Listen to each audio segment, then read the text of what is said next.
Welcome to another episode of the I'm Undeniable podcast. I'm your host, Alex Sundar, and I'm here to drop some major fucking bombs and perspective on how to become unbreakable in your mind, body, and soul. And in today's episode, I got a guest, my boy, one of the head coaches here in Limitless Coaching, David Neill. And what we're actually going to be diving into today is we're going to be talking about testosterone replacement therapy.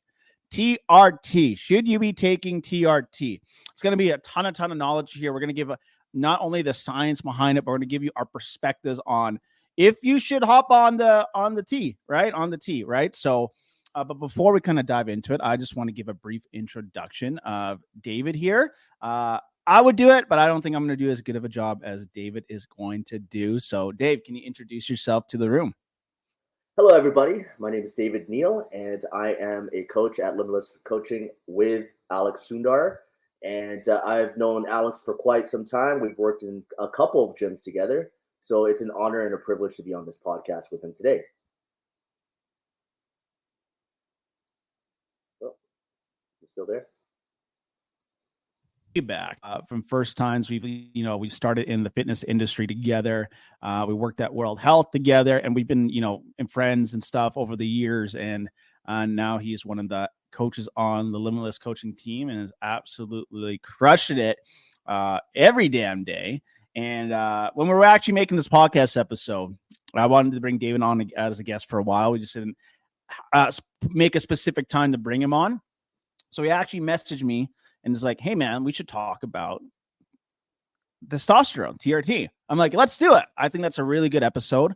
I think it's going to bring a lot of good value and perspective on this in terms of like what we're actually going to be giving on the podcast. But before we kind of dive into it, I'm going to ask David, David, what is TRT? For our audience that doesn't know, what is testosterone replacement therapy?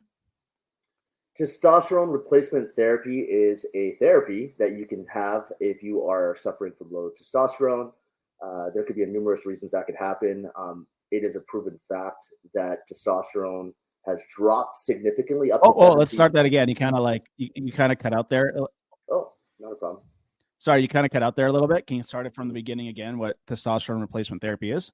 Yeah, TRT, also known as testosterone replacement therapy, is a therapy that you can go through your doctor with when you suffer from low testosterone. It's a proven fact nowadays that testosterone drop about 70% in men, which it could be numerous factors, which we'll dive into today. Yeah, 100%. So essentially what testosterone replacement therapy is you got low testosterone, and testosterone is super important regardless if you're a man or a woman. And we've been seeing testosterone decrease all around the boards nowadays. And it's been a super popular topic for people to hop on TRT. It's been super popular and blasting on social media, which I'm personally not a big fan of anabolic steroids. So let's kind of really dive into it right now, right? So when it comes down to testosterone replacement therapy, why do you think that testosterone has been dropping across the field, especially for men? Man, I would say definitely it is social media. It's definitely playing into that. People are seeing these physiques that are just outrageous. A lot of people are private about their testosterone usage. And I do think it's good to differentiate. I won't go off topic here, but I do think it's good to differentiate that TRT is not necessarily super physiological doses of testosterone. So when you see a professional bodybuilder, for example, that is a big difference between testosterone replacement therapy.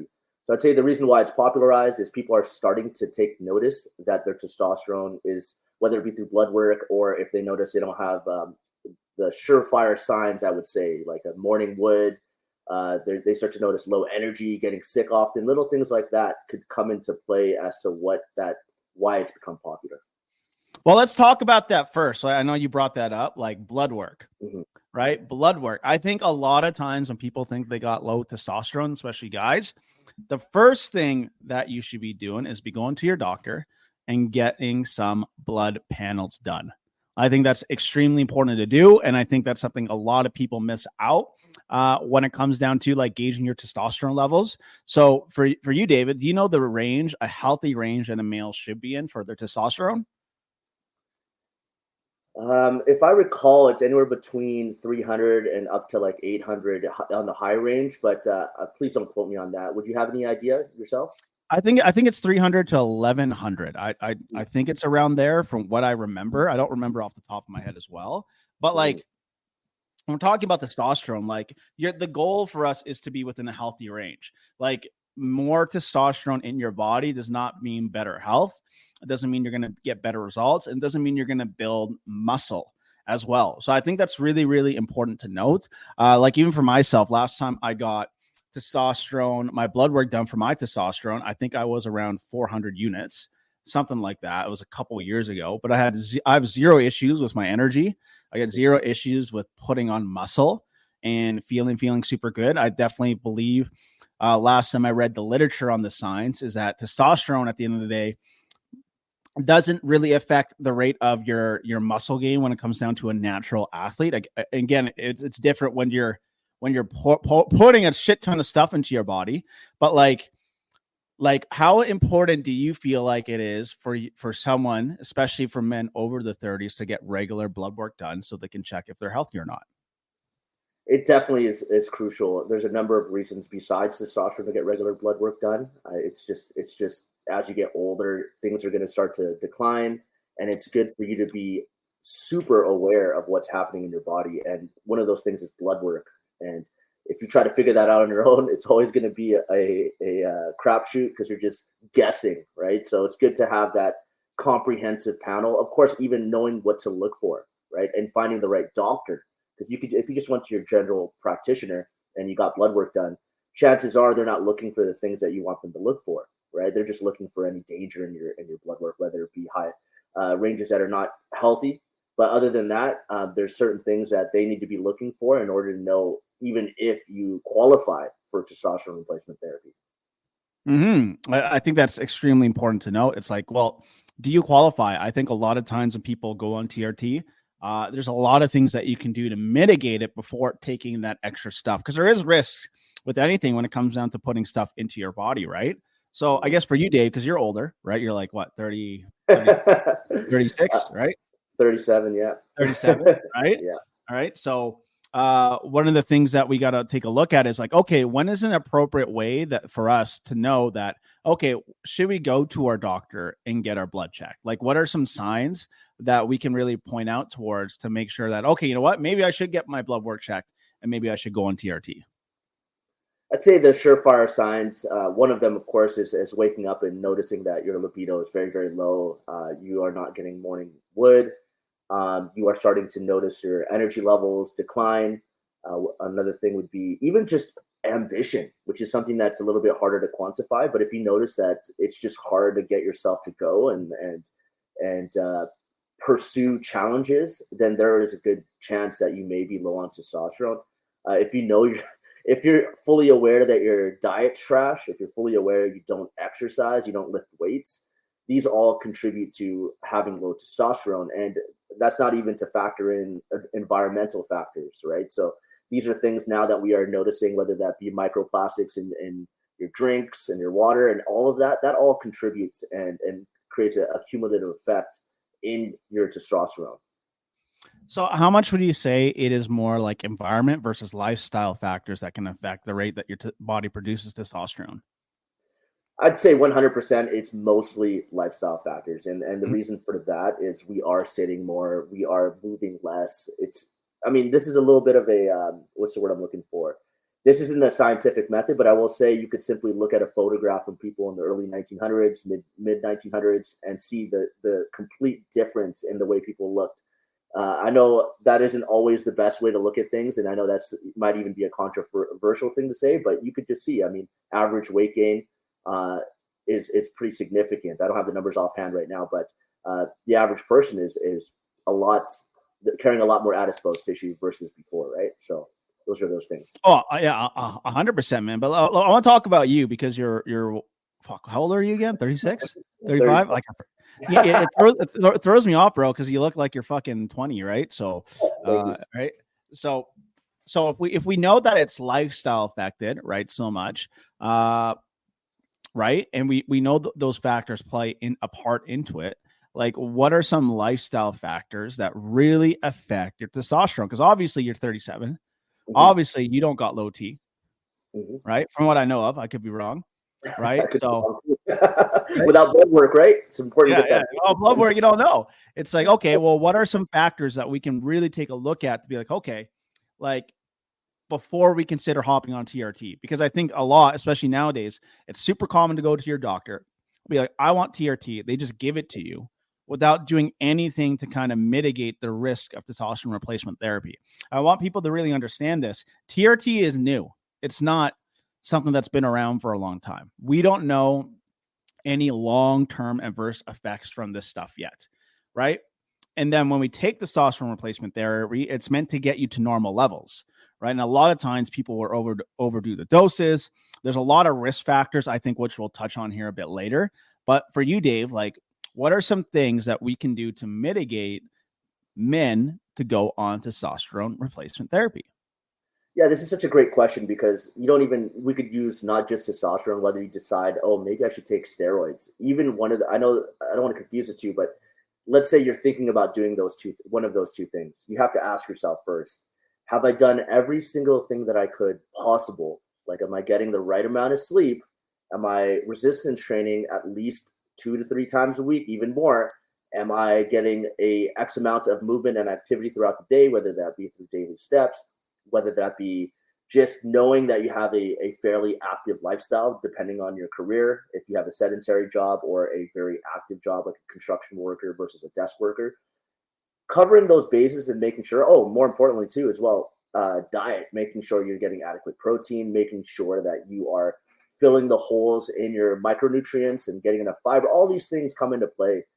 Stress is another thing. If you notice that this is another thing that may not be of notes, but if you notice that you're arguing with your partner quite a bit, or if you are a single man, you're not going out there and putting yourself in situations where testosterone will actually increase. Because if you're around a lot of men, it is a proven fact that your testosterone increases. They think it has to do with that competition, right? So that being said, making sure that you're covering all your lifestyle factors first before even considering getting testosterone replacement therapy. Even if you look at your blood work, it might be a good idea first to get blood work done, and then a month later, after covering as many of those, checking off as many of those boxes as possible, and being as good at all those things as much as possible, then getting another test, right? And even when you get the test, is it in a fasted state? Is it an unfasted state? Did you just lift heavy and then immediately go for a test? These are all things that come into play that affect how it looks in your blood work. Yeah, and I think like what we're really trying to say here for those that are listening, it's like your lifestyle like fucking matters. Like the shit that you've done over the years, like it adds up. And it's one of those things that we don't really think about until we get older and we look back like, oh fuck, I probably should have done a little better in terms of like my health. But the good part is that you can make these changes now. So what are some of these factors that I'm going to mention here? And we've all done them. But you got to really, really be honest with yourself. Number one, sleep. Sleep is a big one. And I think a lot of people are super irresponsible with their sleep. Me included. I used to be super irresponsible with my sleep. I used to get like 3 hours of sleep a night and function that way for years, right? But like sleep is a big factor when it comes down to your testosterone levels. Another thing I'm going to bring up, drinking alcohol. Alcohol in itself is just not good for your body, right? Even though we kind of preach, I know in Limitless, that you can include alcohol here and there, it will affect your body long term, right? So binge drinking on the weekends, those vacations where you just pound them back, like that shit is going to add up over the years, right? And now, and it makes it difficult because people are like, well, I don't want to sacrifice my lifestyle for what I have, but you got to think about like what do you want long term at the end of the day? Like if your lifestyle is so shit that you keep feeling like shit, of course it matters.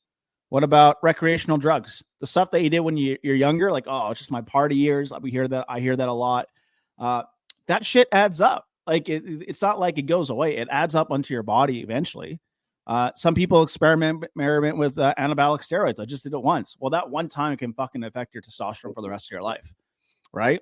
Lots of factors. A big one that people don't talk about is stress. Like, stress will absolutely kill your body, and all kinds of stress. We're not talking about like everyday life stress. I'm talking about work. I'm talking about kids. I'm talking about your partner. Like, how stressed out are you? Like, all of that shit will add up super, super quickly. And of course, what David brought up, like your nutrition and working out as well. Like, all these factors playing the part. And if you live in Canada, fucking vitamin D. You need vitamin D. It's non-negotiable. Get your son or pop those vitamin D pills. I pop mine like crazy every day, right? Just like, because it's going to help with your hormone levels at the end of the day. Like, these are factors that are super important. So you got to ask yourself, when you go to your doctor, before you hop on the juice, on the good stuff, as I call it, did you do everything possible to this stage? It's like when people take that Ozempic pill, right? They just take it without regarding the lifestyle factors that need to change it. You could take TRT, but it doesn't negate the lifestyle factors that you still need to change. What are your thoughts on that, Dave? Yeah, and one thing that I do want to add to that as well is once you are on testosterone replacement therapy, this is something that you will be doing for the rest of your life, right? You have to be aware of that. I mean, there are people that have come off it, and there is a small percentage of people that are able to come off it and be healthy, but the vast majority of people are now. You're going to have to get more regular blood work done. It's not going to be something that you do in your regular 6-month checkup. You're probably going to have to do it every month, maybe every couple months, just to make sure things are on track. And just really, you got to really make sure that you have the right doctor in your corner to make sure, because your doctor isn't going to solve all your problems. Just like a therapist isn't going to solve all your problems. Just like a personal trainer isn't going to solve all your problems. There's going to be a huge amount of responsibility on you to take action on the things that are going to move the needle forward when it comes to naturally producing your testosterone in a healthy way. So before you even decide to make that decision of, should I go get testosterone, or perhaps should I even do a super physiological dose? And for some weird reason, Alex, people have this idea that, I'll cycle up and then get in great shape and then go on TRT and just maintain. It's like, it doesn't work that way, guys. Like, there's got to be years of experience first and years of training. And I think a big part of it is people have this idea that I'm going to get jacked in like a year. It really does take time.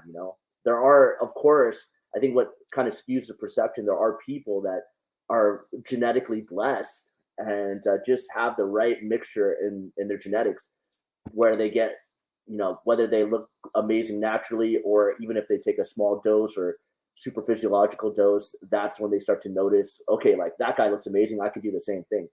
That's why that compare and despair motto that a lot of people seem to live by is really detrimental, and more than not just your health, but more importantly, mentally, right? Because testosterone does affect your mental health as well. And there are times when it's necessary. I'm not going to go ahead and say that it's a black and white issue, right? There are people that it will greatly, dramatically enhance their life as well if they are low in testosterone and they've done everything they possibly could lifestyle-wise to cover those bases.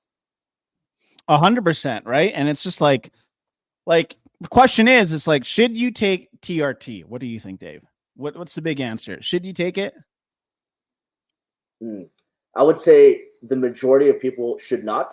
I would say the vast majority. I very much preach the more go the natural route. I know that sounds it's just more of a holistic approach, and the natural part of that. I would say the vast majority, no.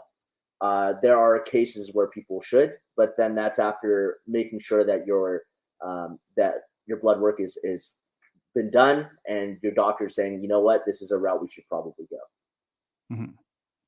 Yeah, I'm big on that too. I'm a big, like, don't fucking do it unless like it's for a severe health reason. Like, it's just like, I've seen so many bad cases of testosterone. This is like the dark side of what people don't talk about. On social media, I think like, I feel so great, I feel awesome, but they don't talk about the side effects of potential drug usage when it comes down to this. Like, I've seen so many guys have heart issues, heart attacks, that go into the hospital. I know quite a few people here in Calgary of doctors and nurses that actually work in the heart clinic. And the amount of stories they tell me of people that come in with heart issues because of TRT and anabolic steroids uses is quite high. It's a lot of people that you probably see on social media that you would never guess, but they've probably been in the hospital the day before. Sometimes they just like at the end of the day, sometimes it becomes a drug addiction. Right. And like, I remember like when I used to work at Good Life, I worked the front desk. Anyone that's taken like testosterone for years and, you know, not including people that take TRT, they all regret it. They 100% all regret it to a T. They're like, fuck, I should not have done this when I'm younger, but they're like, I can't quit because now it's an addiction.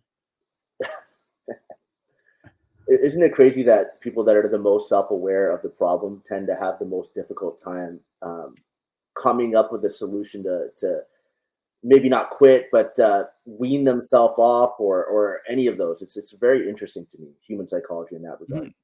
Yeah. And like for all the guys out there, your balls will fucking shrink. So you know, that freaks the fuck out of me. Like your balls will shrink because your balls produce testosterone.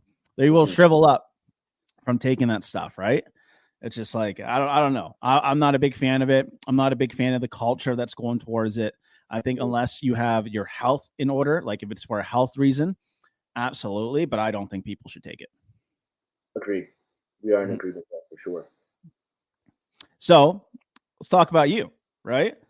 So you're getting older. Right?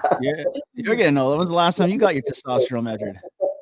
So I've gotten blood work. I get blood work done every 6 months myself. The question I should ask this is, which is funny, but the reason why I haven't asked it is I haven't felt, I feel just as good as I did in my 20s, if I'm being honest. You know, I don't have any nagging injuries. I have no aches and pains. My energy levels are exactly the same. Sure, maybe I can't like drink as much as I could in my 20s. Sure, maybe I can't party as hard or pull all-nighters anymore. But for the most part, I would say I feel in fact, I'm better in many ways, right? So I think it's important for you guys to understand that in your 30s, there are a lot of things that are better. So when you decide to go, should I go the testosterone route? Should I do this? Should I do that? It's like, what is the purpose first? What are you trying to achieve? And could this be achieved without having to go that route? Because once you do, it's not a route you could just step back in. That's a route now you force the path, right? So well, let's talk about that. I'm so with that. I think life has gotten way better in my 30s compared to when I was in my 20s, right? And I think like there's so many times I talk to people like, oh fuck, I'm getting older. I'm in my 30s. I'm almost 40. Like life's gonna suck. But I think for us, our life's actually improving and getting better. So I guess for you, what are some things that you've seen that have drastically improved in your life in your 30s compared to when you were in your 20s? I would say the biggest thing is I give less fucks. I really do. Like, you know, and a part of that too is this commitment to personal development. Once you start to go down that road, you're like, wow, like, why did I even care about that?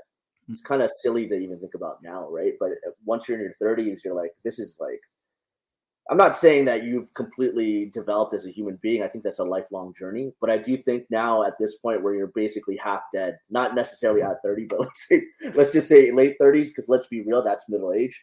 And at that point, you've just realized that you've spent nearly half your life worrying about things that don't really matter.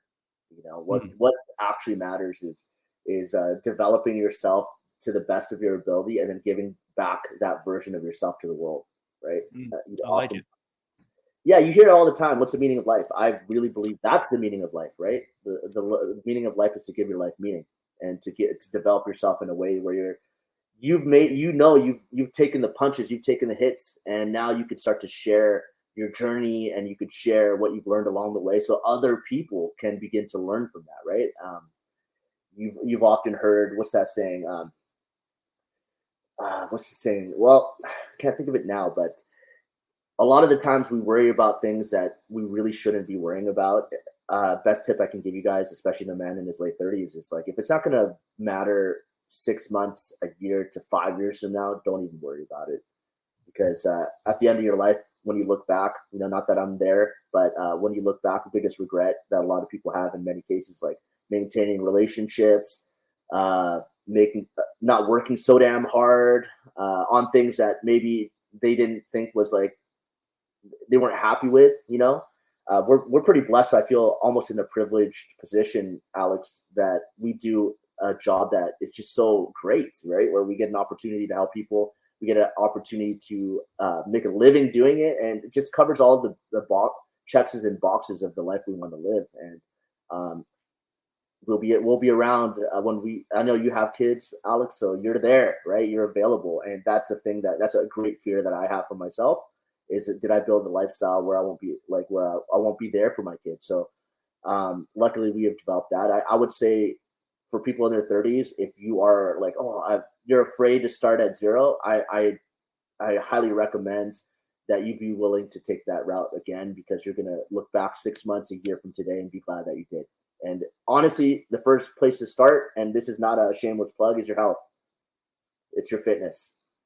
Start there. If you don't know where to start, go to the gym. Really go to the gym and start lifting some weights, getting good sleep, getting good nutrition, and everything will start to come together from there. It's not going to solve all your problems, but it's going to solve a very big one, right? Which many people struggle with, especially later in life. It's going to add years to your life, and you're not going to. People often say 30s is the new 20s. That's such bullshit. 30s is the new 30s, right? It's just making sure that 30 is the best decade that you've had so far. And I imagine when I'm in my 40s, I'm going to say the same thing. And I imagine when I say in my 50s, I'm going to say the same thing, right? But don't waste any time. And if you're thinking about going on testosterone to solve a problem, it's not going to solve that problem unless it's a direct health issue, right? So that would be the advice I would give those in their 30s. How about you? What kind of advice in relation to testosterone and just being satisfied and happy with yourself? Well, I definitely think I have a very different perspective on this. So I'm going to use my dad as an example. So my dad immigrated here from Fiji, and he's actually quite a bit older. He didn't have me until his late 40s. I was his first kid, right? Mm-hmm. And so, and he didn't get into really good shape. Like, he got into this major car accident before I was born, almost died into it. And he put on like 80 pounds of body fat because of it. But he still lost the weight. He dropped 70 pounds and made it work, ate healthy, made zero excuses, worked 2 to 3 jobs while doing it, and dropped 70 to 80 pounds. So when I look at that, I'm like, I think there's a fine line between being satisfied and not satisfied, and I will never be fucking satisfied. And I think that's such a great thing. I'll never be satisfied with my personal development. I will never be satisfied with who I am. I will never be fully content. And the reason why that I think it's such a good thing is because it's one of the biggest driving factors for me to be the best possible version of myself and really chase my dreams every single day. Right. And I think a lot of people really, really miss out on that factor, is that we give it up now. Right. We're like, we should just be happy with how we want and who we want to be right now. And I think that's such a wrong thing to be, because if you don't improve, if you don't get better, how are you excuse me, how are you supposed to impact the people around you? Sure. Right. And I mean, your relationships, if you want to have kids, your job, which is fine if you want to be complacent, if you want to have an average lifestyle, be the average person, that's fine. Just don't bitch about it. 100%. Don't, right? Yeah. Don't complain about your lifestyle. Don't complain about your relationship. Don't complain about your kids. Don't complain about your job. Don't complain about you being overweight. You fucking made the choice. Now, if you are going to complain about it, then you might as well damn change it, because you only live once. Are you going to wait until you're 40 to 50 to 60 and wait until you get diabetes or pre-diabetic to make changes? We need a better system now for people. Sure. We need more leaders nowadays, especially I've been watching a lot of politics lately. There's a lot of shit going on in the world, right? Especially in Canada, a lot of us are unhappy with our government. A lot of people are unhappy with the government in the States. There's wars going on. There's a lot of figures out there that a lot of people either like or dislike, right? So, and all that we're doing about it is sitting on there, tweeting about it and bitching and complaining about it. And my solution to that is, you got to be the change. You can't wait for someone to change it for you. You got to be the change. You got to start developing yourself and to be a better leader. You got to get in shape, because if you're not willing to make those changes, then no one's going to make that change. That's like the horrible part. We're waiting for people to do it. Me and David are doing it. Why aren't you doing it? Right? We need to make the change. That's my opinion on it.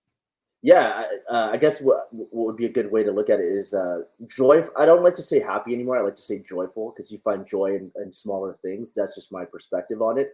Because all people are chasing the dragon of happiness. Like, am I happy? Am I happy? Well, I'd say be joyful, but never satisfied. Not to contradict myself. Never satisfied in a sense that, like, okay, I'm happy with just this.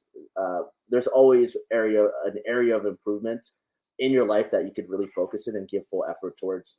And you know what? More importantly, the way I look at goals, the goals really aren't as important as people think. It's who you become from those goals that you aspire for. That's why you have to have a true North Star, right?